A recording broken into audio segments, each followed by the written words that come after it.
Estamos no ar, uma linda segunda-feira para você, uma ótima semana, tem muita informação, tem muita diversão, tem prestação de serviços. A gente prometeu, a gente vai voltar ao tema planos de saúde esta semana. Vamos falar sobre isso hoje. O lance do valor, o dinheiro, como é que ficam os reajustes, os seus direitos, esse vai ser um dos assuntos de hoje. Tapioca e Paçoca estão com caminha nova aqui, que daqui a pouco a gente mostra pra vocês. Nossa, ficou bonito isso, hein? Ficou muito bonito, hein?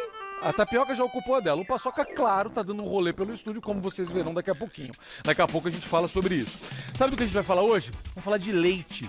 Leite, o leite de vaca e outros tipos de leite. Afinal, faz mal? Faz bem? Tem tanta polêmica sobre isso. A Raquel fala Segóbia, né, Raquel? Segóbia. Segóbia, nutricionista. Seja bem-vinda, Tudo meu amor. bem? Que alegria ter você aqui. Muito obrigada. Afinal, leite faz mal? Será? Será? Será? Será? Temos muitas polêmicas aí pra conversar hoje, hein? É verdade. Eu tenho dúvida a respeito disso. A galera que me acompanha nas redes sociais sabe que eu mudei a minha alimentação. E entre outras coisas que eu tirei, ou pelo menos que eu reduzi bastante, derivados de leite. Pra mim fez bem. Isso é uma coisa boa que você disse, individualidade. Vamos conversar sobre isso, exatamente. No meu caso, foi bom. Vamos falar sobre isso, manda suas perguntas, a gente vai responder ao vivo pra você. Você sabe como participar do programa. A gente já volta, daqui a pouco eu falo com você. Nossa, tem umas coisas aqui nessa mesa aqui do meio, gente. O que será que é isso, hein? Ixi. Nossa, estranho, né? Fiquei curioso agora. Será que estranho, né? Olha. Será que é isso, cara? Sei não, tô curioso. Pra gente investigar isso direito aqui, hein, depois. Plano de saúde, Leonardo Navarro, meu amigo. Você voltou? Voltei. Obrigado. Você convidou? Aqui é assim. A gente gosta e convida a gente pra voltar. Semana passada a gente falou sobre planos de saúde. E a gente focou no geral, nos direitos, no dia a dia. E a gente sentiu a necessidade de ampliar isso e falar exatamente sobre a questão financeira. Reajuste, afinal, quando pode reajustar, quais são os momentos, o que muda com a idade. A gente recebeu muita pergunta a respeito disso. Aí eu pedi pro Leonardo e ele gentilmente topou voltar. Obrigado, meu amigo. Obrigado. Vamos esclarecer as dúvidas da galera? Vamos sim. Como a gente falou na semana passada, informação é o que o consumidor precisa. Muita gente ligou, né? Muita gente, graças a Deus. Sempre com dúvidas, a gente tentou esclarecer todo mundo. E vamos fazer isso de novo, ao vivo, aqui. Senta aí, fica à vontade, meu irmão. Salomão Santos, coach financeiro. Você tá bom, meu irmão? Tudo certo? Bem? Que alegria ter você aqui. Obrigado. Escuta, esse negócio de moeda digital, de Bitcoin, é sério esse negócio aí? Funciona mesmo? Sério, funciona muito. Tá crescendo, né? Demais. É seguro? É seguro. Você vai explicar isso pra Sim, galera? tudo que precisar. É fácil de usar? É fácil de Tem muita usar, gente que fácil tem de medo. comprar, fácil de vender. É mesmo? Fácil de usar, inclusive, no mundo. Legal, vamos falar sobre isso. Você sabe o que é esse lance de moeda digital? Você não sabe, vai saber hoje. A gente vai conversar com ele ao vivo. Você sabe que a sua participação é fundamental nas redes sociais. Eu reforço muito isso. Alguns dos nossos assuntos, como por exemplo a continuidade do tema plano de saúde, foi você que pediu. Não fui eu que decidi. Não foi a nossa equipe que escolheu. Você disse que a gente precisava falar mais sobre isso e hoje o nosso convidado está de volta. Você entendeu como é importante a tua participação? Então, como é que você participa? Põe as redes sociais do nosso programa na tela. Entra no nosso Facebook, de Azuca, no nosso Twitter, de Azuca, no Instagram, de Azuca, e todos os temas, todas as entrevistas, todo o conteúdo, a partir das 6 horas da tarde, o conteúdo do dia, você vai acompanhar lá no nosso YouTube. Nas minhas redes sociais também, eu estou destacando o Instagram, que é o que fica aberto aqui no meu celular direto, você pode usar as outras, mas me segue lá no @Zucatelli. Entra no meu Instagram agora, manda uma mensagem, faz uma fotinho da tela, que nem a galera tem feito, faz uma foto da tela assistindo o programa, marca a gente, que a gente traz essas informações e mostra você aqui no ar. Combinado? Tem gente participando já, não tem? Olha que legal, deixa eu mostrar, vamos lá. Deixa eu ver o que a galera mostrou, mandou no meu Instagram e também no Instagram do programa. Deixa eu ver o que a galera colocou, vamos pôr no ar aqui. A gente vai posicionar. Posiciona uma galera que mandou umas fotos pra gente mostrar. Antes de eu seguir pra nossa primeira pauta, pra nossa entrevista sobre aqueles objetos que estavam ali na mesa, né? Pra gente investigar afinal o que era aquilo. Trazer duas notícias importantes aqui. Infelizmente, um ataque terrorista que marcou o domingo de Páscoa no Sri Lanka. Até agora, já são 290 mortos, 39 estrangeiros, além de 500 feridos. 8 explosões atingiram 3 igrejas, onde eram celebradas as missas de Páscoa, além de 4 hotéis de luxo, todos em Colombo, a capital do Sri Lanka. Ninguém assumiu ainda a autoria dos ataques. O governo atribui ao grupo islâmico NTJ e suspeita ainda de ajuda internacional. Que tristeza, né, gente? Como é que a gente vai parar com isso? No domingo de Páscoa, não é? Vamos respeitar a religião do outro, vamos respeitar. Esse mundo é tão grande, tem espaço para toda cultura, para toda religião. Não tem cabimento alguém se matar ou tirar a vida do próximo usando religião como justificativa. Religião é o contrário, né? Pra gente fazer o bem. Meu Deus. Outra notícia triste aqui, terremoto. Magnitude 6,3 na escala Richter. Atingiu as Filipinas, hoje, mais cedo. Por enquanto não há registro de feridos. A gente vai trazer outras informações para você. O que eu ouvia agora há pouco, muita gente nas ruas, claro, todo mundo saiu dos prédios. Olha só, tá vendo aquela imagem ali, ó? Olha isso. Olha, dá uma olhada ali, ó. Isso é o material caindo ali durante o tremor. Olha o desespero das pessoas, alguém filmando ali. Você viu aquilo? Olha só, gente, dá uma olhada. Dá uma olhada naquela imagem. Mas eu registro para você, por enquanto, não há confirmação sobre feridos. Mas é claro que um terremoto desta intensidade gera muita preocupação. A gente vai continuar acompanhando, a qualquer momento a gente traz outras informações ao vivo para você. Cara, a gente mostrou umas coisas aqui nessa mesa, não é? Afinal, o que são esses objetos? Ó, eu vou descrever, deixa a câmera assim, tá bom? Deixa a câmera assim. Tiagão, fala sério, olha só, tem um boné, tem um despertador, óculos, tem um pendurador de toalha ali, porta-toalha, tem uma lâmpada e tem uma carteira. Eu acho que a carteira é o que vai revelar o resto. E tem uma música de 007 aqui, rolando para já revelar de vez aqui. Luciana Leonel, seja muito bem-vinda. Como vai, Luciana? Eu vou bem, você? Tudo jóia? Jóia. Vamos investigar essa mesa? Vamos investigar. Gente, é o seguinte, a Luciana é detetive particular. É isso aí, posso mostrar a tua carteira? Pode, claro. Vamos lá. Caraca, a música do 007 aqui pra gente. Sensacional. Olha só, detetive profissional. Luciana, vida de detetive particular. Eu acho que tem muita gente que tem dúvida a respeito disso, muita curiosidade a respeito disso. Tem muito folclore, claro. Sim. E tem mundo real. É uma profissão super séria. Sim, e que envolve muita responsabilidade. Uma profissão regulamentada desde 2017. E a gente tem muita procura, tem muito trabalho. Falta até profissional na área, para ser bem sincera. É verdade? Sim, muita Qual é a procura. formação? Como é que você tem que fazer um curso, tem que ter o nível ensino médio completo. Tá. E você tem que fazer um curso. Depois faz um treinamento e entra para a área. E aí, em geral, você trabalha para alguma empresa ou normalmente são autônomos os detetives? São autônomos. São autônomos. Nós temos uma equipe que presta serviço para a gente. Comandada pelo detetive. Exatamente. Como é que é a relação entre o detetive particular e a polícia? Porque a gente vê nos filmes sempre uma briga, né? É o policial bravo com o detetive particular, o detetive investigando algo e aí a polícia fica brava e diz que o detetive não podia fazer aquilo. Como que é no mundo real? Então, no mundo real, assim, a gente não tem Também nada... tem briga. Também tem briga, mas assim, a parte da polícia são desvendar crimes, né? A nossa parte não. Tá. A gente não atua nesse sentido. É sempre na área conjugal, empresarial, familiar. Especialmente conjugal, já que você tocou nisso? Especialmente conjugal. 90% praticamente dos casos são conjugais. Investigar a traição. Exatamente. Agora com essa coisa da internet, deu um boom, cresceu demais o mercado. É mesmo? Exatamente. Por quê? Por que a internet aumentou hoje? Porque aumentou hoje a traição as ou pessoas aumentou a investigação? Aumentou as duas coisas. As duas coisas. Exatamente. Porque através da internet é onde você está perto de tudo, de todo mundo. É um mundo meio que sigiloso. Você pode fazer o que você quiser na internet. Mas a pessoa descobre. Sempre descobre. Sempre tem pista para descobrir. Não existe verdade... mentira que não seja desvendada. Eu acredito nisso. E é sempre o primeiro passo, assim, as pessoas já começam a desconfiar através do celular. É sempre no celular que começa alguma coisa. Que pega uma mensagem, uma foto, uma ligação. E aí, a partir daí, a pessoa fica atenta e começa a observar sinais. Quem contrata mais, homem ou mulher? Olha, já foi muito mais os homens. Os homens contratavam mais do que as mulheres? Não, as mulheres para poder investigar os homens. Tá. Hoje a coisa está meia... É mesmo? Meio, Equilibrado. Equilibrado. O homem contrata para investigar hoje, a esposa. nos casos que nós temos na rua, a maioria são homens querendo investigar mulheres. Homens querendo investigar as mulheres. A gente tem uma ideia de um folclore disso, mas eu vejo que boa parte disso não é folclore, porque você trouxe vários equipamentos para a gente aqui. Por exemplo, o que se usa numa investigação? O que você pode contar, obviamente, mas você trouxe algumas coisas pra gente, me fala. Tá, desses materiais aqui, por exemplo, boné, óculos, são equipamentos que a gente, por exemplo, precisa levantar uma informação e que essa informação esteja gravada. Tá. Por exemplo, a gente vai, sei lá, numa recepção de um hotel. Tá. Fulano, né? Querendo saber informações, então você vai com boné ou você vai com óculos. Esse óculos... Posso mostrar? Pode, Dá claro. licença, gente. Ó, quem que vai mostrar pra gente aqui? Vamos lá. Tem câmera aqui. Tem câmera aqui. Eu não posso É do falar ladinho? onde... Tá bom, tudo bem, desculpa.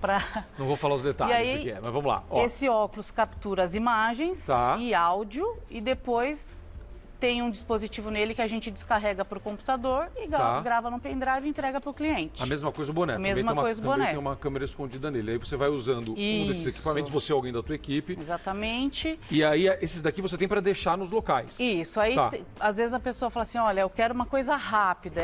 Essa noite eu sei que alguma coisa vai acontecer. Então a gente sugere o relógio digital, de cabeceira. Que tem câmera. Que tem câmera e áudio. Lâmpada. Essa lâmpada, ela é sensacional. Ela grava 360 graus. Tem até o controlezinho dela aí. Daqui, ó.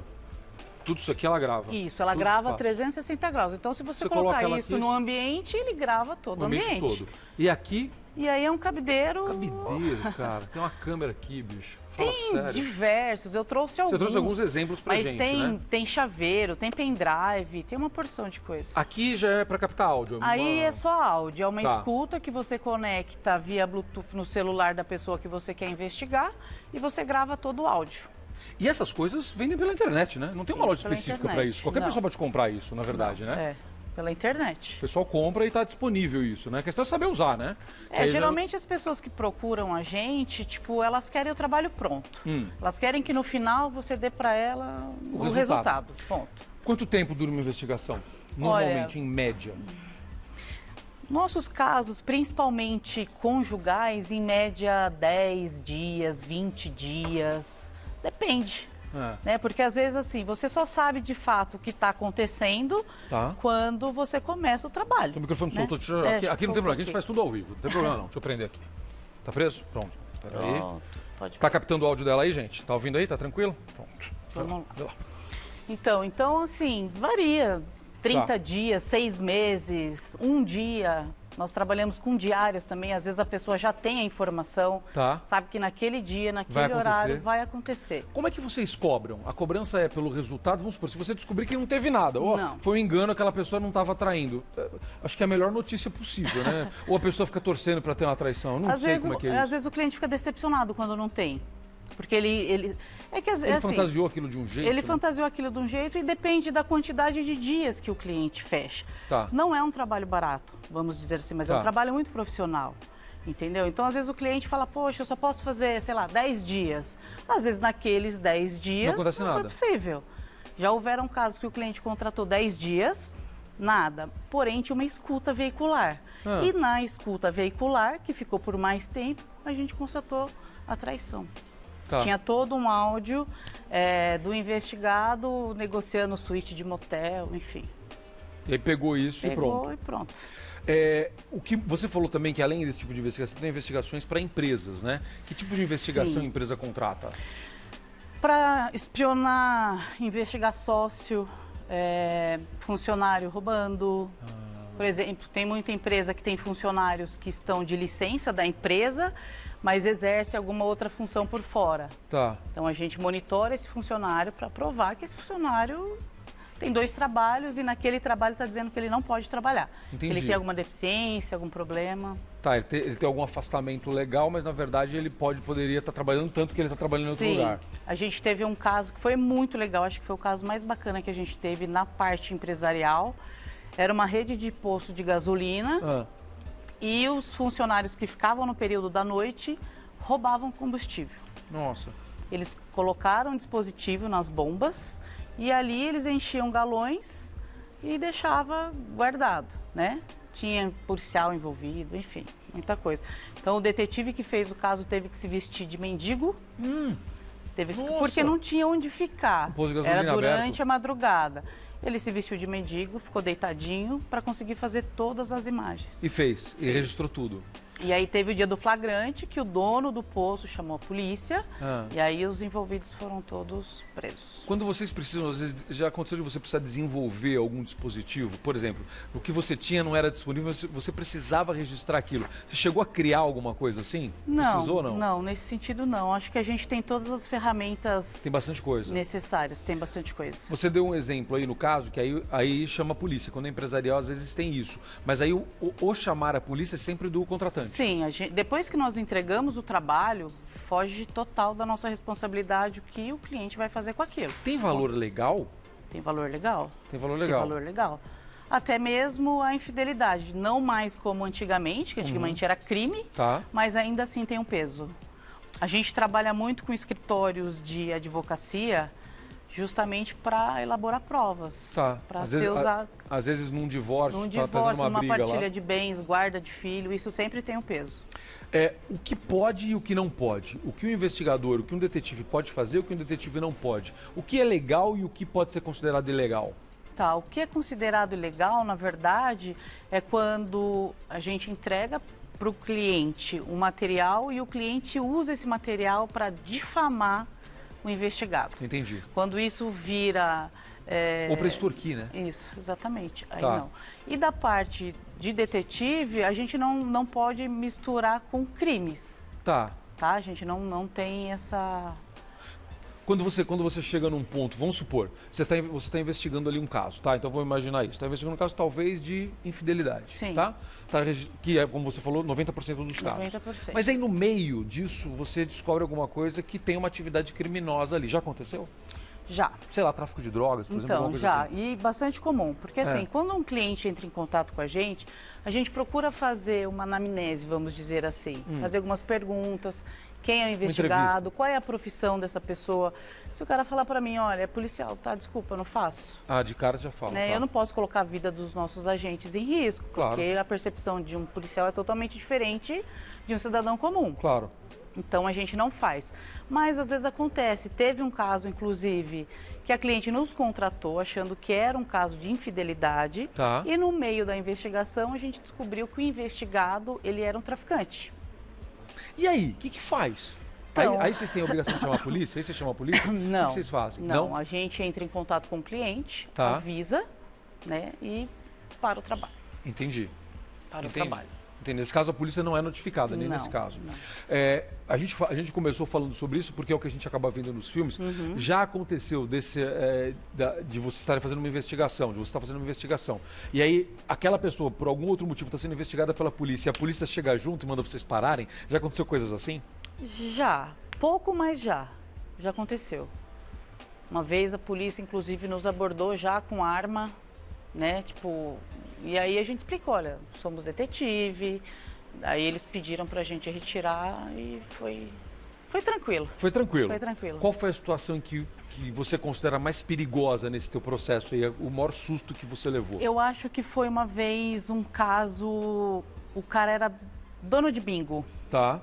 E esses caras nunca andam sozinhos, né?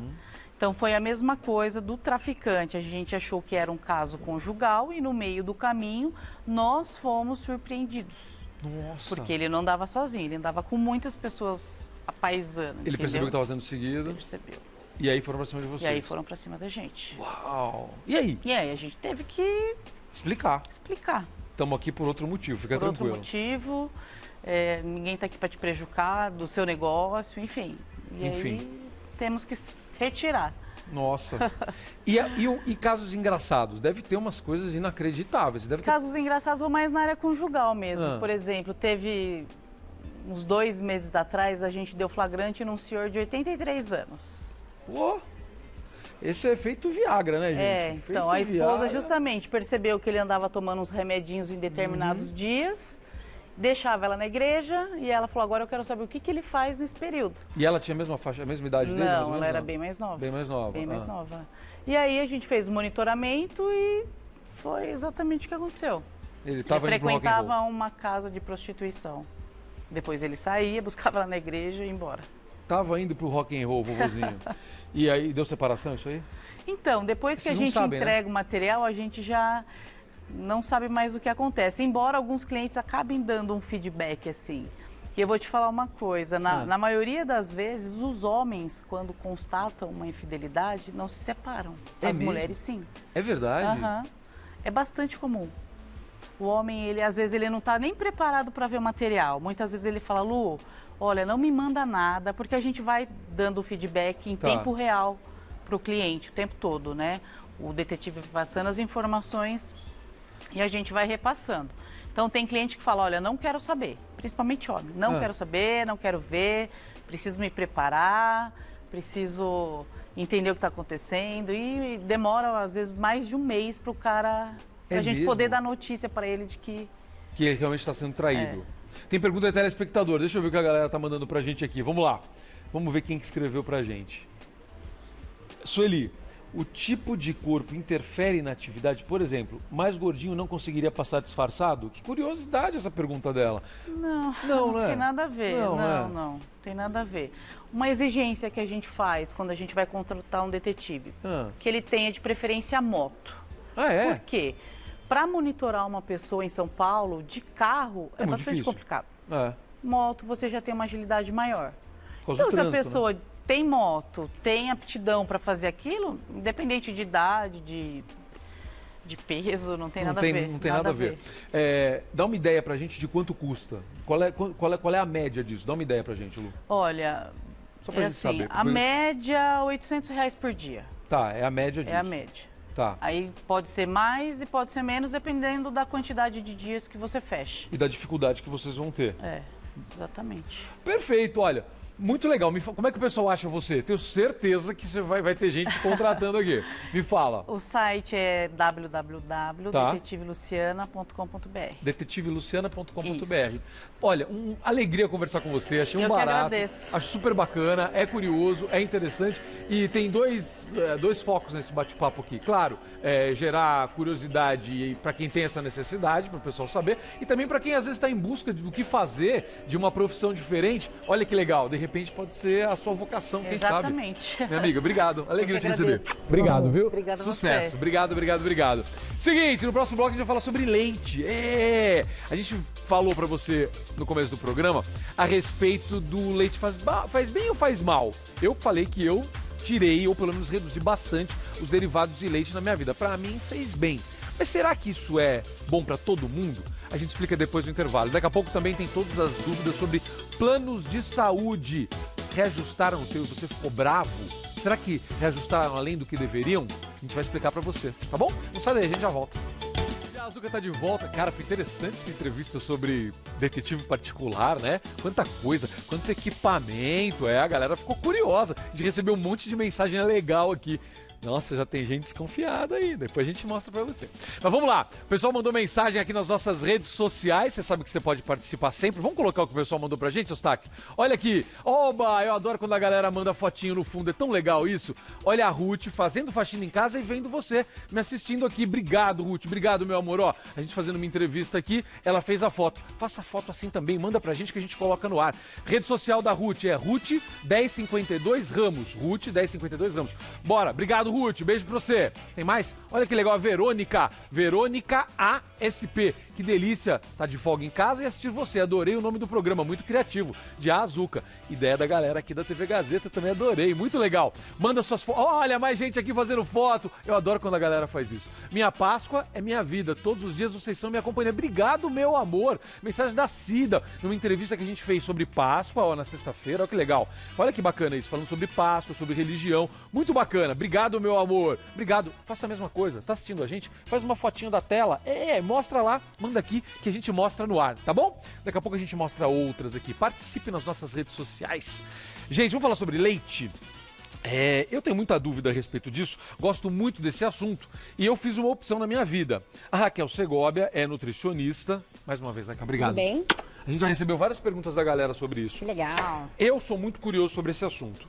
Antes da gente começar o bate-papo, vou contar pra você a minha história a respeito do leite. Eu sempre tomei mais leite do que água. Eu tinha um consumo de leite que eu confesso exagerado. Eu tenho dificuldade pra beber água, então eu me obrigo. A galera deixa o copo pra mim de propósito aqui. É pra mim, não é? Isso aqui, Léo? A galera vai deixando água pra mim, porque eu não bebo água. E aí o pessoal pega no meu pé. Eu bebia muito leite, menina, muito leite. Eu fiz uma dieta há alguns anos. Quando eu voltei pro Brasil, eu engordei muito. Aí eu fiz uma dieta e tirei derivados de leite. E ao contrário do que normalmente acontece com as pessoas que fazem a tal da dieta da proteína, eu me senti muito bem.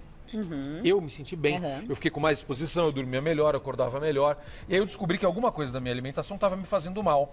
Quando terminou a dieta, eu percebi, ao voltar, ao retornar alguns alimentos, que era o leite e os derivados. E aí eu tirei, ou reduzi. Tirei não, eu como no fim de semana e tal, mas eu reduzi e me fez muito bem. Então, no meu caso, funcionou. Sim. Mas a gente não pode generalizar, é isso? Exatamente. Equilíbrio, Zucca. Isso é muito importante. As pessoas, elas generalizam demais, né? Ou é muito bom ou é muito ruim. Isso não pode, tem que ter um equilíbrio, Tá. né? Então, tomar muito, como você fazia no lugar da água, que é fundamental, é vital. Tava errado. Isso não é legal, Perfeito. exatamente. Até por várias questões de concentrações que a gente contém de minerais, que são benéficos, mas em excesso pode ser trazer um malefício, né? Tá bom. Pra quem normalmente o leite faz mal?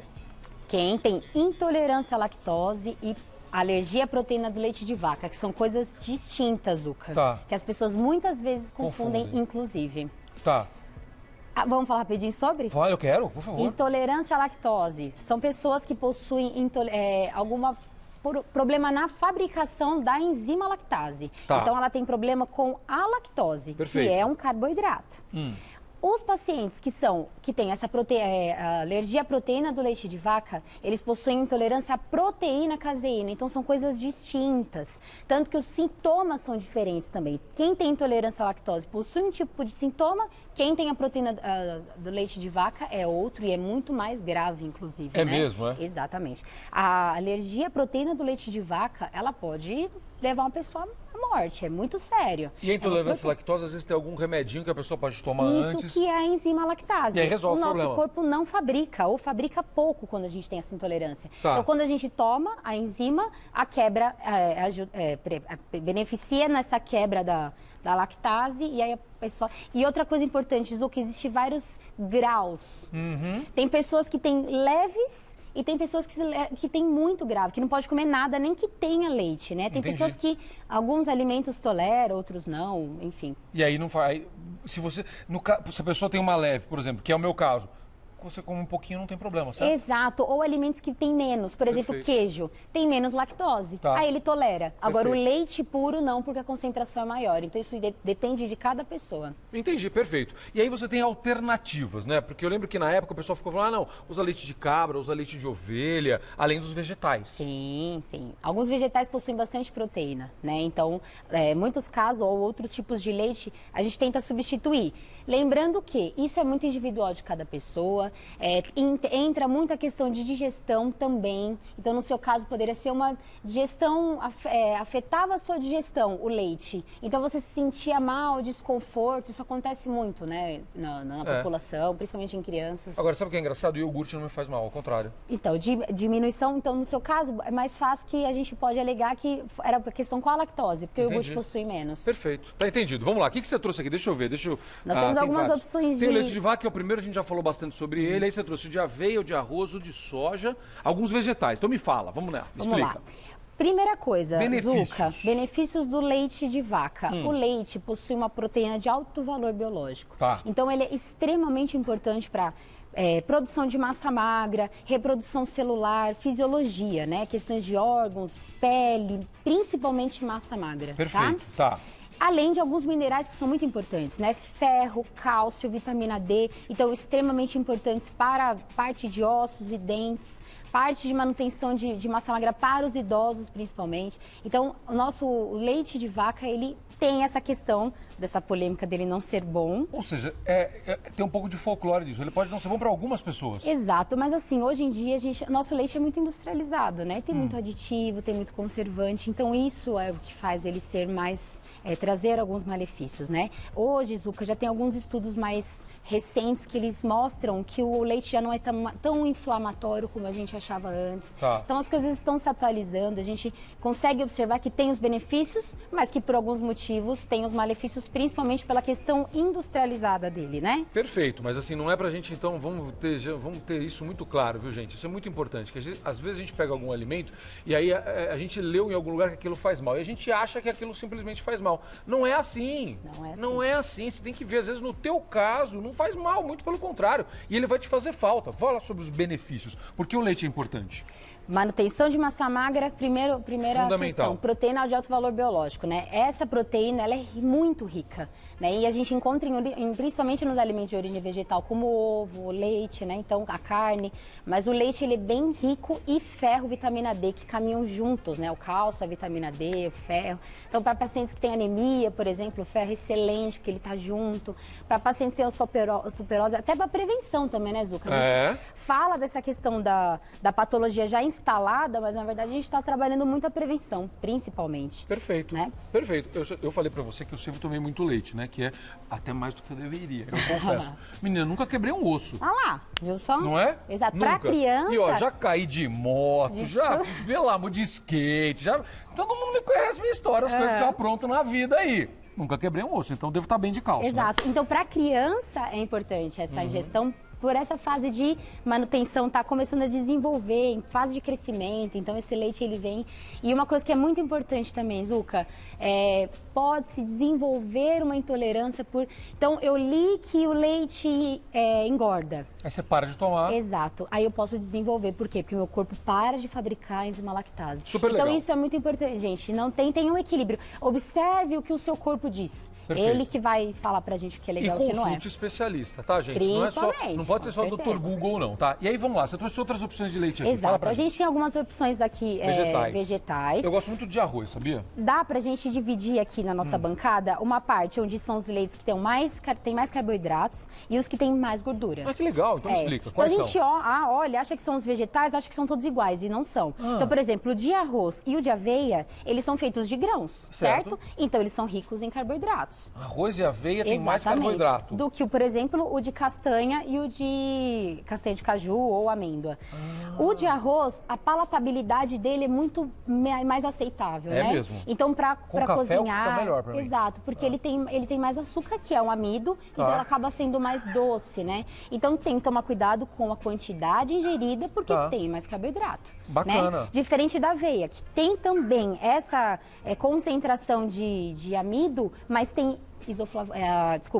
beta-glucana, que é uma fibra importantíssima. Então, ela deixa a absorção do carboidrato mais lenta. Perfeito. Então, é mais interessante porque tem essa concentração de carboidrato, mas é mais lento e principalmente por questões intestinais. É mesmo? Exato. É uma fibra muito, muito bacana, muito rica. Você falou isoflavona, o de soja é muito rico, né? Isso. A soja foi uma dos primeiros leites que a gente que veio para substituir o de aveia. Verdade. Né? O de vaca, desculpa. O leite de soja, ele possui uma concentração legal de proteína vegetal. Então, isso é importante, Zucca. A gente está falando de carboidratos, a gente está falando de gorduras, mas quem é que poderia substituir o leite de vaca em questão proteica? Tá. Quem é campeão? Então, tem que tomar cuidado, a gente sabe que o leite de vaca é o que mais possui, mas o de soja também possui. É o que chega mais próximo. Exatamente. O leite de soja, ele é rico em proteína vegetal. Perfeito. Então, ele... substituiria, vamos dizer assim, entre aspas, o leite de vaca, né? Agora, uma coisa que eu sempre ouço é que, até por conta da isoflavona e tal, leite de soja não é a melhor coisa para o homem, né? Mas para as mulheres, então, certo? Esse leite de soja, ele veio forte, hoje a gente fala pouco, né? Por causa da isoflavona. Mulheres com menopausa, excelente. Super bom. Mas o que acontece é o uso a quantidade muito alta. Então, para homens, crianças, né? Então, a gente tem que respeitar essa questão hormonal. Querendo ou não, ele atua nessa questão hormonal, né? Então, o leite de soja, ele compete com o leite de vaca na questão proteica, mas a gente tem que tomar cuidado com a quantidade ingerida por essa questão da isoflavona. Especialmente os homens, né? Exatamente. Tá, qual é o próximo aqui? Mostra pra mim, deixa eu ver que tá invertida a plaquinha pra mim aqui, deixa eu ver. São os... Esse é o de soja mesmo. Isso, então vamos falar agora do soja, de aveia e o de lá de castanha. E amêndoa. Me fala. Riquíssimo em gorduras boas. Isso é legal. Gorduras poliinsaturadas. Tá. Porém, gordura. Mas, por exemplo, eu que tenho uma dieta, vamos lá, eu tô fazendo uma entrevista pra mim aqui também, viu? A minha dieta é mais à base de gordura do que de carboidrato. Sim. Então, esses daqui seriam os leites ideais pra mim. Seria interessante. Mas é o que eu falei, como é uma gordura, a gente tem que tomar cuidado com quantidade. Perfeito. Tudo é equilíbrio, né, Zucca? Não tem jeito. Mas o que eu falaria mais desses leites que tem essa concentração de gordura? Muitos minerais, selênio, magnésio. Então, eles são atuantes na liberação da questão toda de antioxidantes que atuam contra os radicais livres, então eles são muito ricos, né? Então, por exemplo, o selênio, nós mulheres que precisamos tanto para essa questão de radicais livres, a gente às vezes não consome os alimentos que são ricos. E o leite de amêndoa, por exemplo, é bem rico, né? O de castanha também. Vamos pensar em algumas situações aqui para minha amiga que está assistindo a gente em casa, para o meu amigo que está vendo a gente. Por exemplo, quem está querendo emagrecer, mas não abre mão de um leite, vai fazer o quê? Se não tiver problema com leite de vaca, toma o leite de vaca desnatado ou semidesnatado? O leite de vaca desnatado, ele tem muito menos gordura. Então, para um caso de emagrecimento, é bem indicado. Ou semi, né? Ou semidesnatado. Ou semidesnatado. Eu sempre falo pro meu paciente, começa com semi. A palatabilidade é diferente, né? A gente estranha no começo, né? Então, vamos aos poucos. Começa com semidesnatado, depois a gente pode evoluir para um desnatado que possui menor mesmo quantidade. Mas, continuando ainda na turma que está querendo perder peso. E aí, dos vegetais, quais você recomenda? Depende. É que assim, né? Dentro da nutrição, Zucca, tudo depende. Não tem alegações fiéis, né? Mas, por exemplo, os que têm mais gordura, que é o castanha e o de amêndoa, ele é mais calórico. Tá bom. Castanha. Então tem que tomar cuidado com a quantidade. Porém, aqui nós temos mais carboidratos. Tá bom. Viu como depende? No seu caso, que você faz uma alimentação mais gordurosa, então essa gordura, exatamente. É legal você consultar o teu médico, né, nessa hora. Exato, por isso que eu falo, depende sempre. Então, quem vai ajudar vocês é um nutricionista ou um médico, porque tudo depende da sua rotina, da sua digestão, depende do seu estado físico, patológico. Tem pergunta do telespectador, depois eu vou te perguntar a respeito de horários do dia. Qual o melhor horário pra gente consumir? Legal. Mas tem pergunta da minha amiga telespectadora, do meu amigo telespectador. Quem é que mandou pra gente? A Luciana. Obrigado, Luciana. Sou intolerante à lactose, mas tenho percebido que com o passar dos anos tem aumentado. É normal isso acontecer? Eu acho que sim, vou ver se eu já te ajudo aqui. Talvez você tenha cortado o leite e aí tá aumentando a sua intolerância, é isso? Exato. A intolerância, ela normalmente é adquirida, né? A alergia, a gente nasce. A intolerância a gente adquire. Então, às vezes, eu tenho uma criança que não é intolerante e ela se torna um adulto intolerante. E com o passar dos dias e do tempo, isso pode acontecer. Por quê? Cada vez meu corpo fabrica menos a lactase, Tem que é essa causa enzima. pra isso? Tem uma causa? Não. Pode ser genético, pode ser adquirido mesmo por questões de rotina, como a gente falou, a retirada do alimento. Então, isso pode ocasionar uma intolerância, mas isso não é intolerância, né, Zucca? A alergia, não. Agora, uma dica, por exemplo, Luciano, uma dica legal para Luciana. Se isso está aumentando, ela deve ter um consumo pelo menos de vez em quando, não é? Para não aumentar isso ou não? Se ela consumir a enzima junto, sim. Então, é aquele medicamentozinho que a gente comentou. Senão, ela vai cada vez sentir mais sintomas, né, Zucca? Então, se isso traz um desconforto, é algo ruim para ela, então ela consome outras fontes, né? Entendi. Não precisa sofrer só para consumir. Só se ela faz muita questão na questão de prazer. Aí, ok, ela teria que entrar com a enzima para poder fazer com que ela trabalhe mais essa questão metabólica, né? Tá bom. Em relação aos horários do dia, qual é o melhor horário pra gente tomar leite? Qualquer um deles, ou não tem isso? Sabe? Porque a gente tem o hábito, o brasileiro tem o hábito do leite de manhã, especialmente, né? Nosso café a gente toma leite. É o melhor horário pra tomar leite? A ideia, Zucca, perfeita para uma questão mais saudável, né? Pra gente ter um hábito mais saudável, é fracionar, né? Nós brasileiros, nossa cultura é proteína de manhã, almoço e jantar, apenas. Mas e os lanches e a ceia? Uma observação muito interessante. O leite de vaca e o leite de arroz, eles possuem um aminoácido, que chama triptofano. Esse triptofano, o de vaca ou de arroz? Isso, o de vaca tem mais, mas o de arroz tem também. Ele ajuda na liberação da serotonina. Serotonina traz prazer. Então, quantas vezes a gente não ouviu nossas vós, nossas mães falando, toma um copinho de leite antes de dormir que você vai dormir melhor. Isso é uma alegação verdadeira. E principalmente, Zucca, temperatura quente traz conforto. Então, um leite que tem esse triptofano que vai ajudar na serotonina, quentinho, traz conforto e ajuda você a ter uma noite melhor. Porém, mais uma vez, observe a individualidade. Se você é uma pessoa que percebe que a digestão é mais lenta, aí tem que tomar cuidado antes de dormir, hein? Porque a proteína... A gente tem refluxo, não é? Exato, isso é importante, Zucca. Também nossas avós falavam, né? Tá com azia, toma um copo de leite que vai melhorar. Isso não é verdade, é um efeito rebote. Ele melhora, depois aumenta a produção de ácido e você sente mais desconforto. Então, para quem sente essa azia, queimação, não é indicado. Queijo e iogurte. Eu, por exemplo, te falei que iogurte para mim é ótimo e queijo também não me dá problema. É interessante esses derivados porque a gente consegue trabalhar com a individualidade. Então, não vai bem o leite puro, mas o queijo vai pela questão de concentração de lactose, concentração de gordura. Cada um deles tem uma característica, né? Que bacana. Então aí você tem que fazer as experiências mesmo, Tem né? que fazer as experiências, baseando na característica de cada um deles. Então foi o que eu falei, depende da sua rotina, depende da sua aceitação, depende da sua patologia, enfim. Mas é sempre importante você procurar principalmente um profissional para te auxiliar. Tem mais pergunta do telespectador. Deixa eu ver. Cadê? Vamos lá. Deixa eu ver. Adoro quando nós telespectadores... obrigado. Esta é a Fátima. Obrigado, Fátima. Eu descobri, através do médico, que tenho descalcificação. Se sempre tomei leite, porém, há muitos anos tomo desnatado. Será que por isso deu essa descalcificação? Qual leite é mais apropriado para essa reposição? Que pergunta boa da Fátima, não é? Fala. Muito boa, Fátima. No processo do leite, Zucca, quando ele se torna desnatado, o principal macronutriente que é retirado é a gordura. Tá? Então, os minerais eles são preservados. Então, Fátima, provavelmente não foi por isso. Não. Talvez a quantidade que você precise de cálcio, vitamina D junto, porque ambos que ajudam nessa questão óssea, tenha sido baixa ao longo do período. Então, foi por isso que ela teve esse processo. Mas não por causa do desnatado. Não. Os minerais e a proteína, eles são preservados nesse processo de desnatado e sêmen, enfim. Tá bom. Antes da gente terminar, pergunta do meu querido diretor do Eustáquio. O leite, é melhor a gente tomar puro? A gente pode tomar com achocolatado, com café? Qual é a melhor forma da gente consumir para a saúde, não só pelo paladar? Bom, gente, achocolatado não é muito interessante pela questão de quantidade de açúcar, né? Tá bom. O café, ok. Porém, ele tem um fitoquímico que atrapalha na absorção de ferro. É mesmo?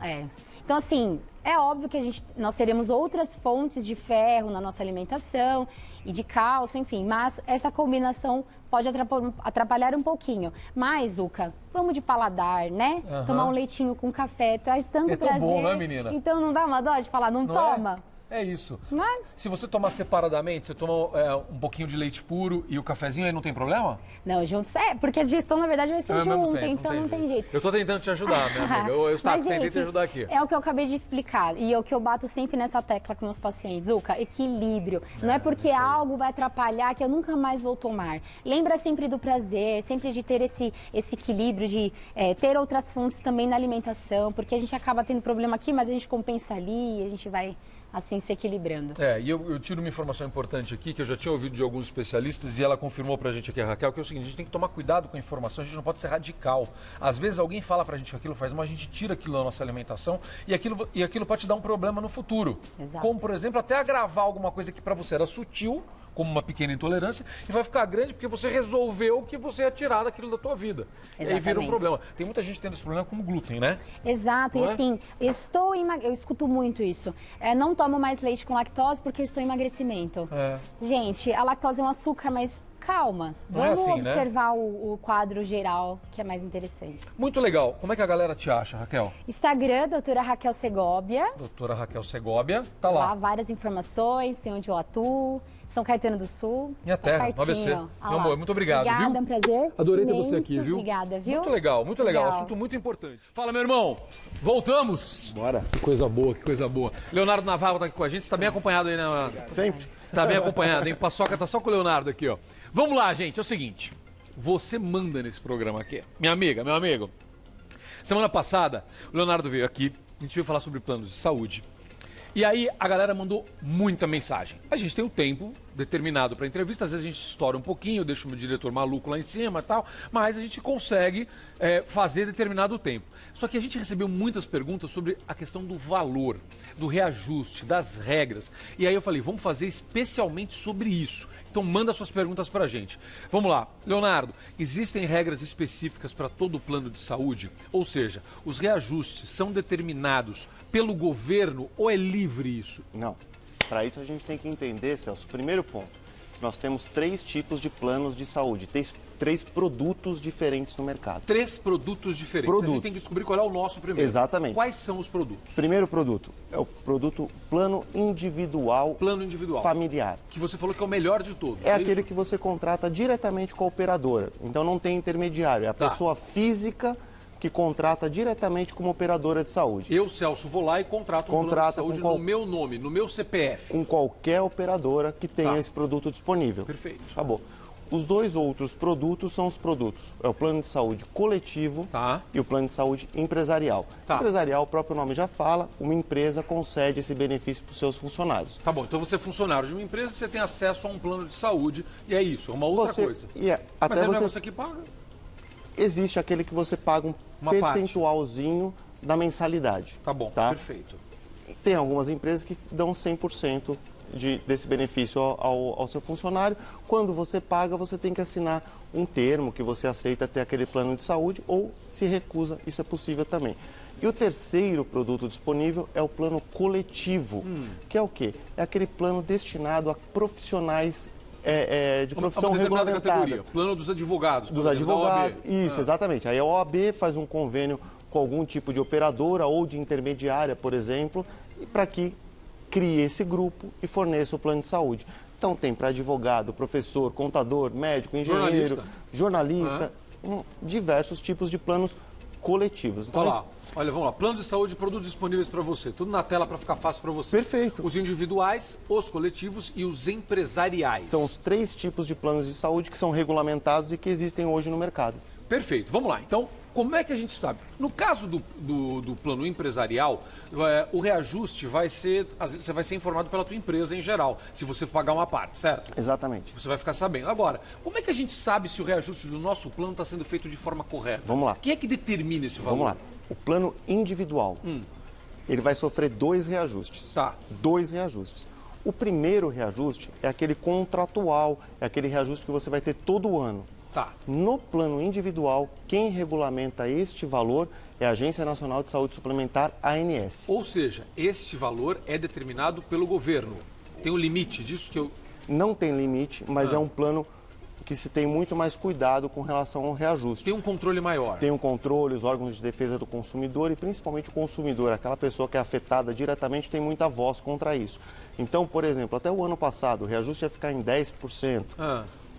Muitas entidades brigaram, caiu para 5,73%, mas a ANS depois conseguiu voltar para 10%. Quem que cuida da ANS? Quem é que é? A ANS é um órgão governamental. Governamental. Governamental. Governo federal, certo? Mas a gente observa que, apesar do reajuste do plano individual exceder um pouco da inflação, do índice da inflação, ele é sempre um índice factível, é um índice de reajuste anual bom para o consumidor. Justo. Justo. De acordo Remunera o serviço e não onera a outra parte, que é o consumidor.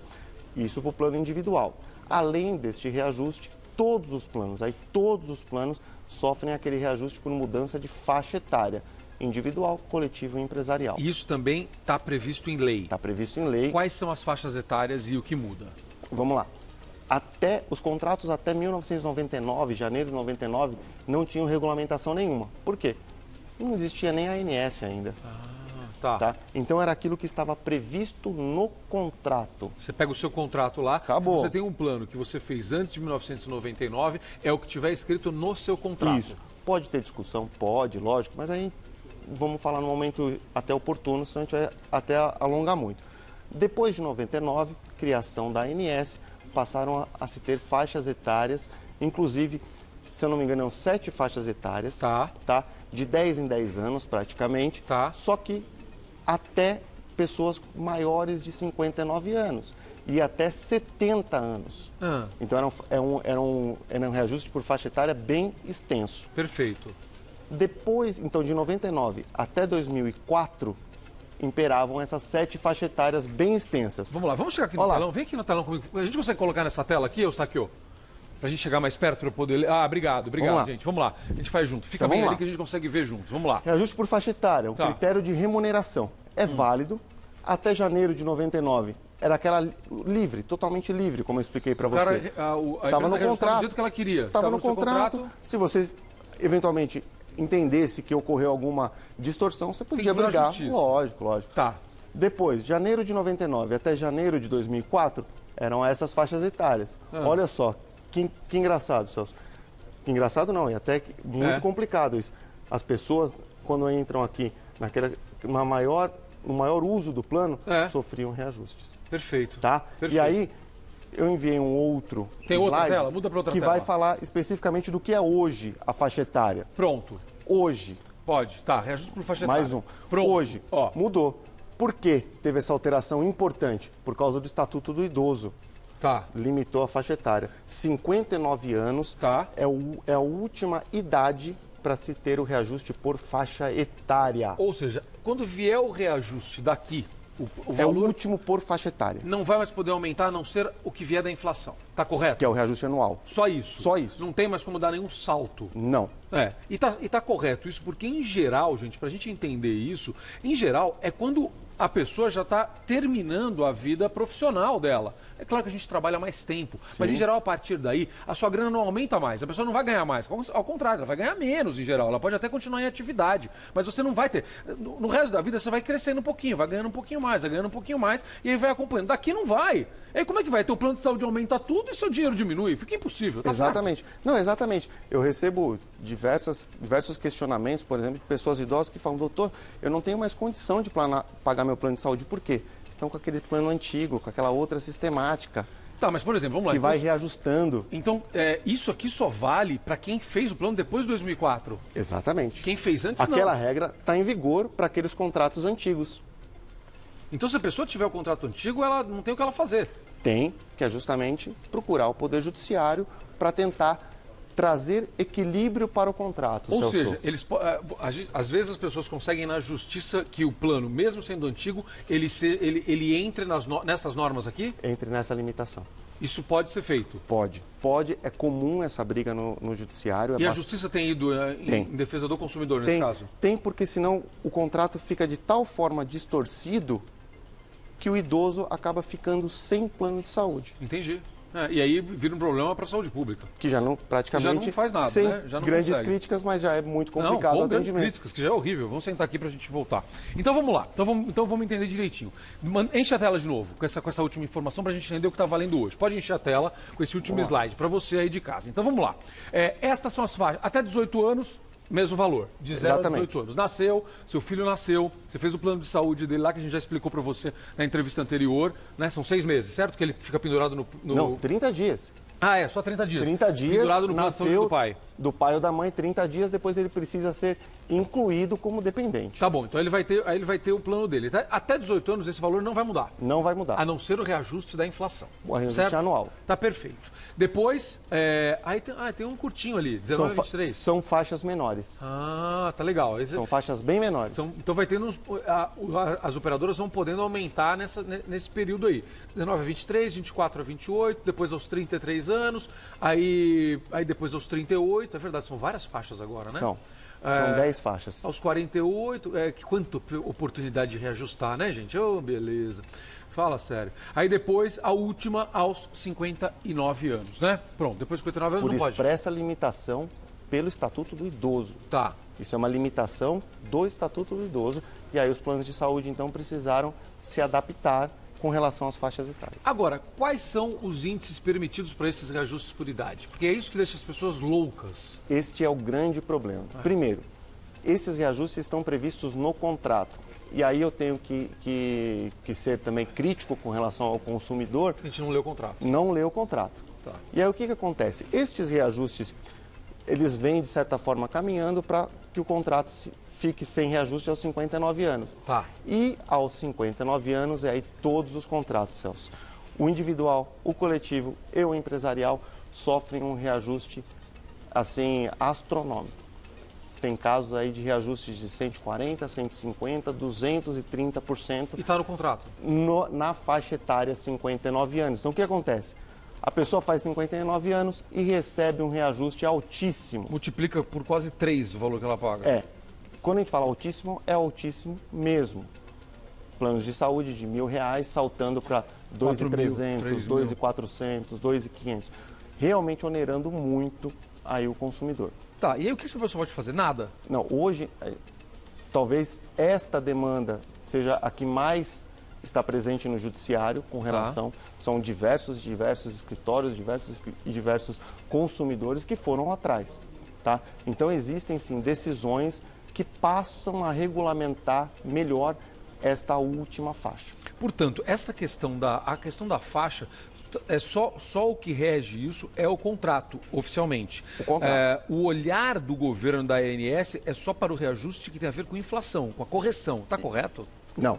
A faixa etária, ela está dentro do contrato, regulamentada pela ANS, que traz essas mudanças de faixa etária. Tá? E tem uma portaria específica da ANS que determina qual é esse percentual da última regra, dos 59 anos. Tá. Que mesmo assim onera. Então, existe inclusive aqui no Tribunal de Justiça do Estado de São Paulo, tá, um incidente que tem por objetivo regulamentar de uma vez por todas essa última faixa. Por quê? Porque as demandas não param de crescer, Celso. Todo mundo que chega aos 59 anos se assusta com esse reajuste. E mais, muitos e muitas pessoas tentam não discutir porque tem medo de perder o plano de saúde ao ingressar no judiciário. Só que agora, quando chegam a 65, 66, 67 anos, ficam travados, não conseguem mais pagar, então procuram o judiciário. Então a demanda só tende a crescer.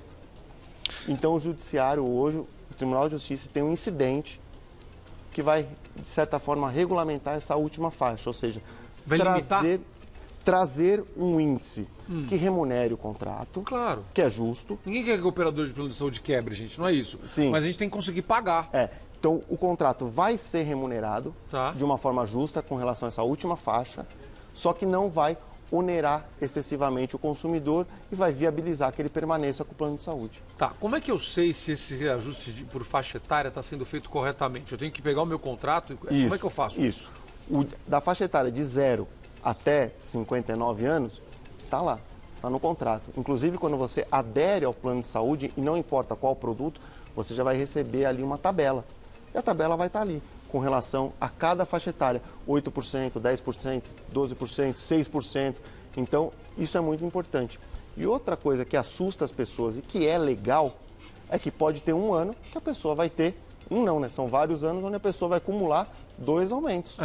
O por faixa etária e o reajuste anual. Ou seja, pode ser, isso acontece... Isso é normal. A cada reajuste de faixa etária, todo ano que eu tiver reajuste de faixa etária, eu vou ter 2 reajustes. Vai ter. Aí você leva um susto terrível, né? Mas, por outro lado, eu também puxo a orelha do consumidor. Eu tenho que analisar o sistema como um todo.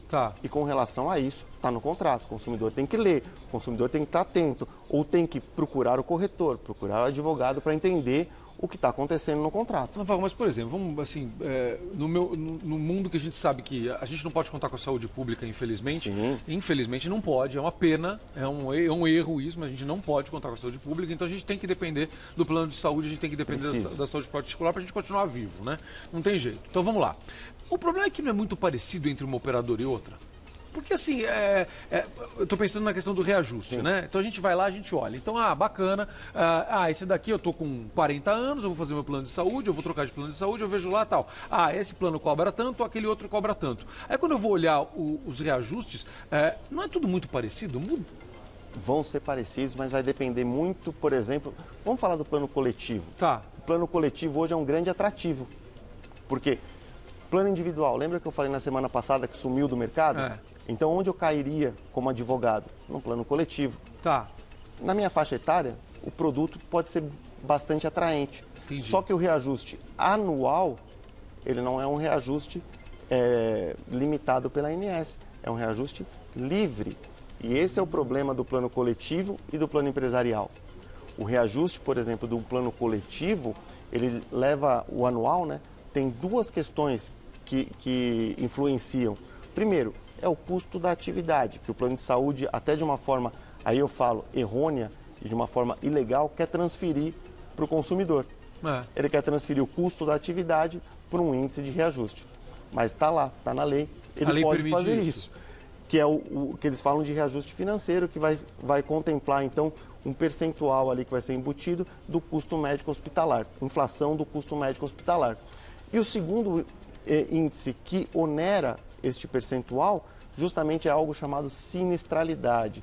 O nome é feio, é grande, mas é nada mais do que o uso do plano de saúde. Então, o que acontece? No plano empresarial e no plano coletivo, a sinistralidade conta muito. Ele vai impactar diretamente no contrato. E aí vem a grande diferença que você perguntou. O que acontece? Às vezes o plano de saúde coletivo dos advogados tem uma sinistralidade e dos médicos, operadores de telemarketing e etc., tem a outra. Então tem operadora que vai ter o índice de 20%, 29%, a outra 43%, 44%, 45%. Então, muita atenção ao aderir a um plano de saúde coletivo, porque você pode, no primeiro ano, ser surpreendido e inviabilizar o contrato. Naval, duas coisas importantes. Primeira é, a gente não guarda papel e a gente perde e tal. Aí vamos supor, você tem o teu plano de saúde antigo, você perdeu o seu contrato. E aí você não consegue ver esses índices de ajuste, você está um pouco assustado com os valores que estão vindo lá. Como é que eu faço? É direito seu. Liga na ouvidoria ou pelo canal de saque do plano de saúde, quero cópia do meu contrato. Direito. Eles têm que mandar isso para você? Enviam. E a maioria dos planos enviam. Eles te mandam a cópia do contrato? Enviam. Se não a cópia efetiva do contrato, eles te mandam os termos gerais do contrato da época. Perfeito. Mas você recebe. Você tem o direito de receber isso. Você recebe. Se não te mandar... Não, você recebe isso de uma forma bem tranquila até. Ótimo, legal. Aí você vai poder fazer essa conta para você saber se o reajuste está de acordo com a sua faixa etária. Então, primeira coisa. Outra coisa, se o reajuste estiver acima disso, o que você faz? Qual é o procedimento? Se, primeiro, acima pode ser, o que você quer saber é, acima efetivamente, era para ter um índice de 5 e foi de 6. É ilegalidade. Você pode procurar os órgãos de defesa do consumidor, PROCON, você pode procurar a ANS, a ouvidoria do plano de saúde e o judiciário. Em geral isso não acontece, né? Eles aplicam o índice que está ali, né? Isso, exatamente. Tá bom, agora... É porque é um sistema, é praticamente automático. Tá, né? mas tudo bem, mesmo assim está assustador, tá previsto no contrato, mas eu não estou aguentando pagar. Quais são os caminhos para minha amiga, para o meu amigo? O que eu falo também é o seguinte, Celso, tem um lugar que eu não coloco a mão, é o bolso do cliente. Tá perfeito. O cliente vai saber, se aquele índice começou realmente a onerar, comprometer a saúde financeira dele, vamos parar e vamos analisar.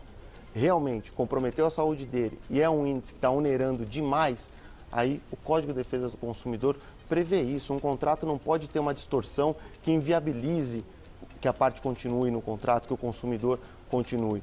Então, mesmo caminho, órgãos de defesa do consumidor, instaura a reclamação e se mesmo assim não tiver nenhum resultado, tem que bater na porta judiciária. Aí tem que ir para a justiça?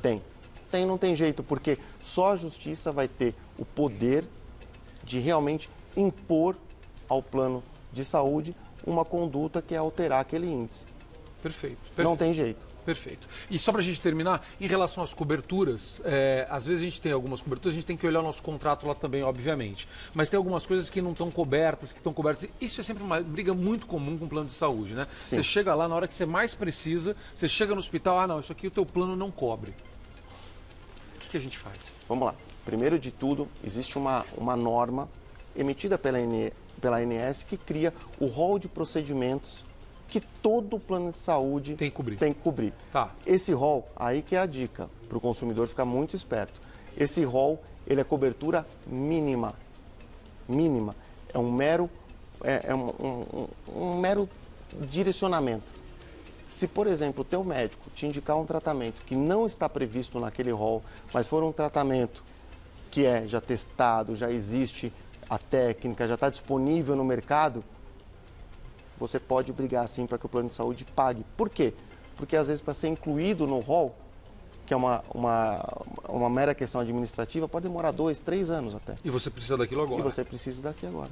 Tá. Então, é possível. Brigue porque sim. Você pode conquistar isso, lógico. você pode conseguir. Vamos lá, gente. Então, para a gente terminar aqui, fazer um resuminho rápido, que a Liane está brigando comigo já que nosso tempo já acabou. Mas vamos lá, para a gente fazer um resuminho rápido. Primeiro, é muito importante que você esteja atento ao seu contrato. Se você já perdeu o seu contrato, eu não sei se meu plano é de antes de 2004 ou depois.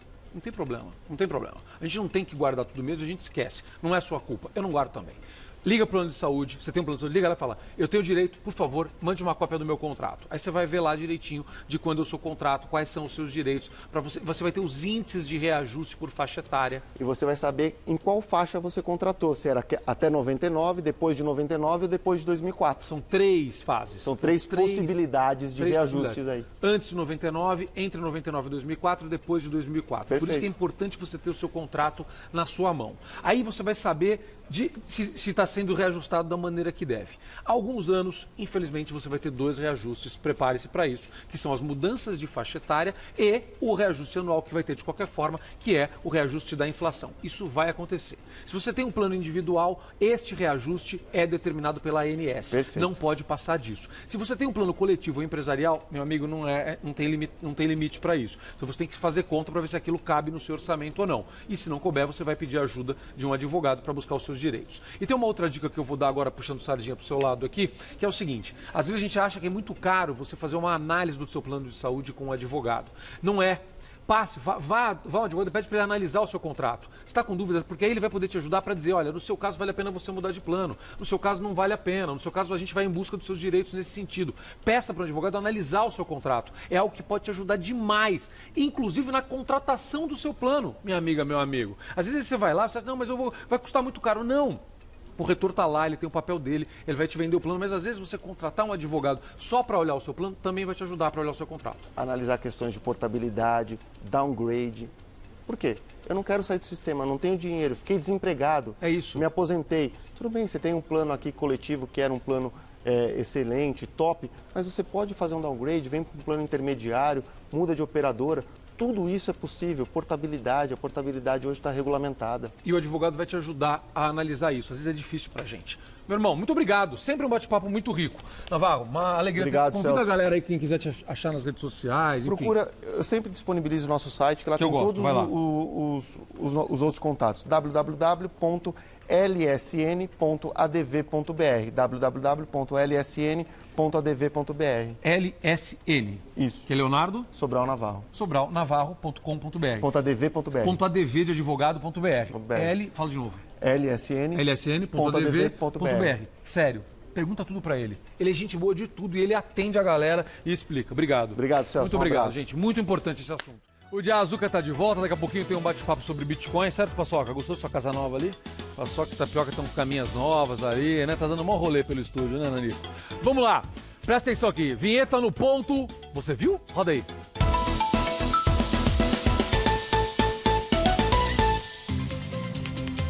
Olha que importante essa notícia aqui. A deputada japonesa Ayako Fushigami foi a primeira pessoa transgênero a ser eleita no Japão. A Ayako se identifica como mulher, levanta uma série de bandeiras progressistas. Olha lá, olha que legal. Em nome das minorias, que ainda sofrem muita discriminação no país. Não só lá, né, gente? No mundo inteiro, no mundo inteiro. Ela mesma foi discriminada por grupos conservadores que eram contra a candidatura dela. Mas não adiantou nada e ela foi eleita. E agora ela pode representar suas ideias, apresentar suas ideias e lutar pelo que acredita na política. Eleição importante, simbólica. O Japão é bastante conservador, tá? Mas é um passo em direção à diversidade. É legal, é avanço isso. Madonna tá com um álbum novo no forno, o Madame X ou Madame X. A Apple Music, plataforma de streaming da Apple, divulgou esta semana a suposta lista de faixas do novo álbum. Sabe quem é que tá cantando numa dessas faixas? Sabe? Ela, Anitta! É sério?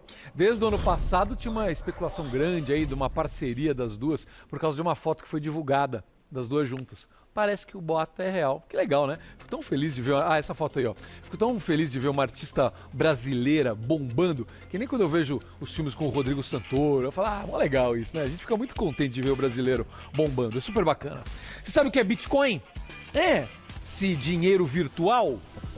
É sério esse dinheiro aí? É de verdade esse dinheiro? Verdade. É sério mesmo? É sério mesmo. A gente não pega nele, mas ele existe. Muito. É mesmo? Ele tá fazendo um sucesso, né? Por dia. Vamos lá, vamos falar sobre isso. Esse é o Salomão Santos, ele é coach financeiro Fica à vontade aí, Salomão tá em casa. Você viu que o Paçoca te adorou, né, cara? Não te largou o programa inteiro aqui.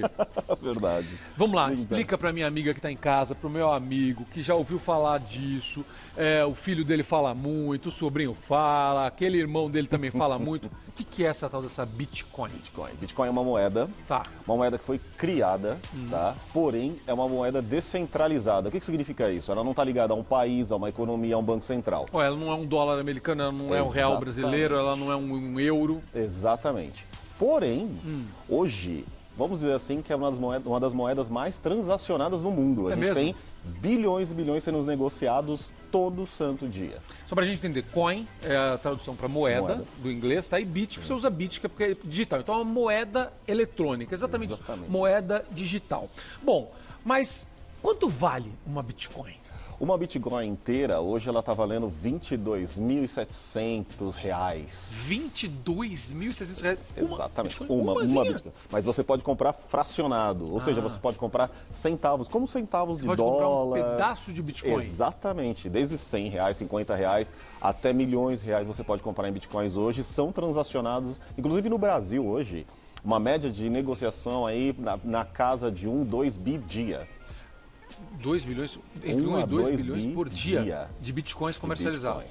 Tá, agora, por exemplo, vamos lá, quem é que determina esse valor? Por exemplo, você falou em real. Isso. E ela segue exatamente uma paridade, ela tem uma comparação com o dólar, por exemplo, ou não? Quem que determina esse valor? Não, na verdade, quem determina o valor do Bitcoin é o mercado, ou seja, a própria compra e venda dos investidores ali. Isso que determina, inclusive, no mundo inteiro. Tá? Ela pode ser cotada em dólar, como se você estiver no mercado americano, vai ser cotada. E aqui no Brasil, cotada em reais. Por isso sai $22 mil por aí. R$22.000, desculpa. O que acontece? Quando você tem muita compra, muita demanda pelo Bitcoin, sobe o preço.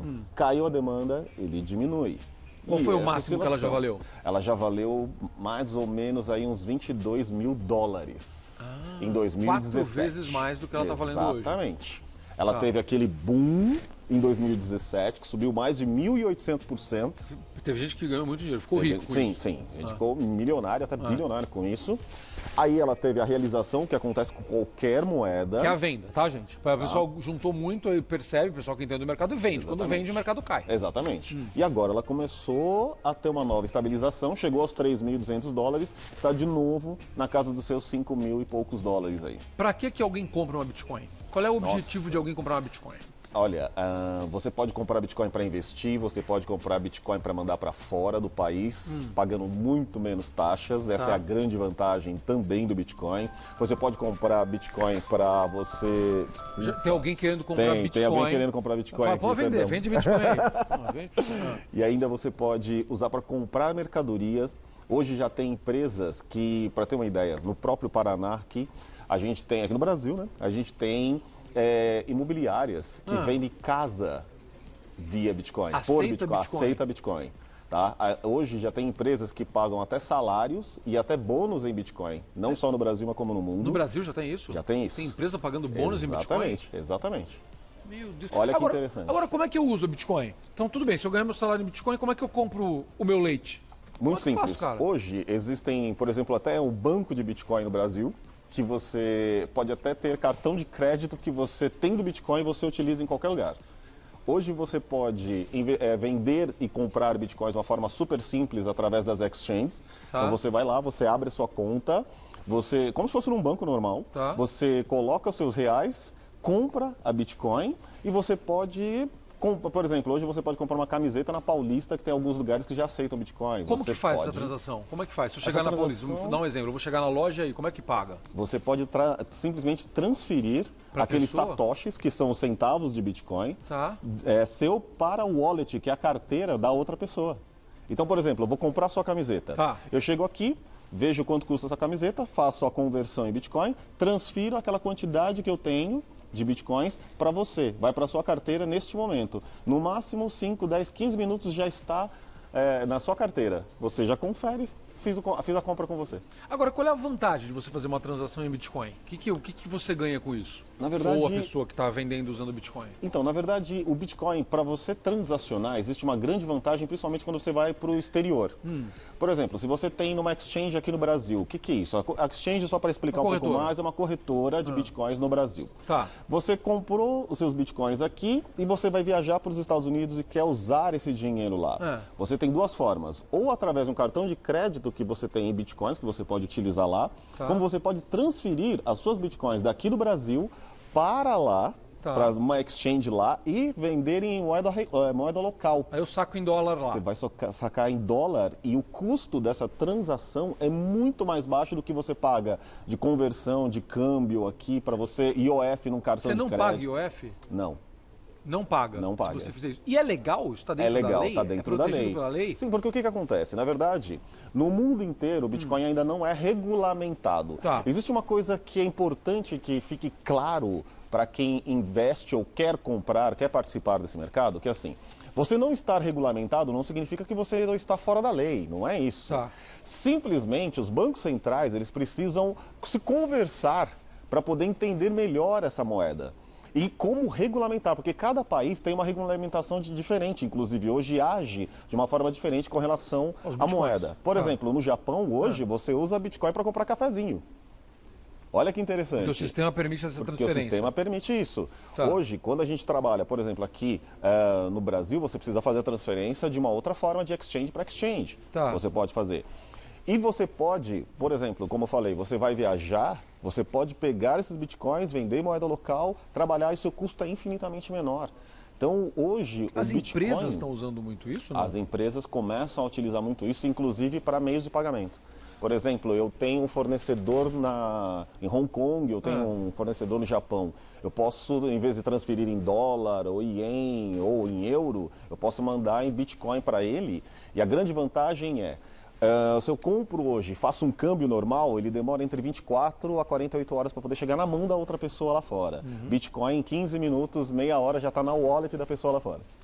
E está dentro da lei isso? E está dentro da lei. Vamos supor que eu vou viajar. Então vamos imaginar, eu vou para os Estados Unidos aí no mês que vem. No lugar de eu sacar dinheiro aqui, comprar dólar e viajar, de eu viajar com o meu cartão de crédito, eu vou lá e eu compro algumas bitcoins. Exato. Ou algumas partes de bitcoins, isso, né? Frações de bitcoins. Isso. Como que chamam as frações? Satoshis. Satoshis. Isso. Aí eu compro esses satoshis, o equivalente, sei lá, a $1.000, por exemplo, que eu vou usar na viagem, que seriam R$4.000 aproximadamente. Sim. Eu vou comprar, em vez de comprar $1.000, eu vou comprar tantas bitcoins. Tantos satoshis. Isso. Aí eu vou comprar isso daí, vai estar na minha carteira internacional. Isso, só wallet, exatamente. Na minha wallet, na minha carteira. Isso. Aí eu vou chegar lá nos Estados Unidos, eu vou num lugar lá e eu vou trocar essas bitcoins por dinheiro. Você vai vender as bitcoins e vai entrar em dólar na sua conta lá. E você pode utilizar. E aí eu pego o dinheiro do dólar e saio usando. Exatamente. Entendi. E o seu custo é bem menor. É bem menor. Muito menor do que você quer. Agora, vamos lá, vamos fazer o outro lado aqui rapidamente antes da gente terminar. Porque eu acho que não tendo regulamentação, da mesma forma que isso pode ser usado para o bem, para uma pessoa que vai viajar, para uma empresa que está fazendo uma transação, também não pode ser usado para o mal, para lavagem de dinheiro, para o tráfico de drogas. Isso não é uma preocupação, já que não está regulamentado? Excelente a sua pergunta, porque o que acontece? Veio com estigma. Tudo que é novo vem com estigma, vem com mitos. O que acontece? Da mesma forma que dólar, euro, real também pode ser utilizado, o Bitcoin também pode ser utilizado. Ok? Porém, hoje, nas principais exchanges que a gente tem hoje no Brasil, existem compliance, auditoria, que, por exemplo, para você fazer hoje uma compra de Bitcoin na grande maioria das exchanges brasileiras, você precisa ter uma comprovação de renda, você não abre uma conta de qualquer forma, você precisa colocar lá seu SIC, RG, comprovante de residência, comprovante de renda. Se você entrar querendo comprar, por exemplo, valores em reais e levar uma maleta para comprar, você não consegue. O seu dinheiro precisa estar bancarizado. Então ele passou por um banco antes de chegar na exchange. Aí sim. Ou seja, você não vai comprar em dinheiro vivo. Exato. Entendi. Você só vai comprar por transferência. Exato. Aí você tem uma fonte comprovada. Fonte comprovada. Origem comprovada. Exatamente. Aliás, só para a gente terminar, nosso tempo acabou e o papo está muito bom, que pena. Mas vamos lá. Tem que pôr, se eu tiver Bitcoin, eu ponho na minha declaração de imposto de renda? Precisa. Tem que estar lá. Hoje o Banco Central, aliás, a Receita Federal, ele exige que você coloque. Então você tem que colocar. Você tem Bitcoin, tem que pôr na sua declaração de imposto de renda. Se o pessoal quiser te achar, como é que faz? Tem rede social? Como é que o pessoal te encontra? Pode entrar em Salomão. icashinvestimentos.com.br. icashinvestimentos.com.br, é o teu e-mail. Isso, Pode mandar e-mail para tirar dúvidas sobre isso. Obrigado, adorei. Tá, obrigado. Vamos falar mais sobre isso. Vamos sim. Gostei desse assunto. Quero aprender mais, viu? Tá ótimo. Muito legal. Gente, você vê que todo assunto é assunto aqui. Isso é o mais legal. Você participa do nosso programa, sempre sugerindo. Teve dúvidas sobre o que a gente tratou hoje? Manda mensagem pra gente. Usa as nossas redes sociais. É o Dia Azuca. Tá em todas as redes sociais. O mais importante é que você tenha a informação completa. Faltou alguma coisa? Você quer mais sobre determinado assunto? Que nem a gente fez com o plano de saúde? Escreve pra gente, tá bom? Amanhã...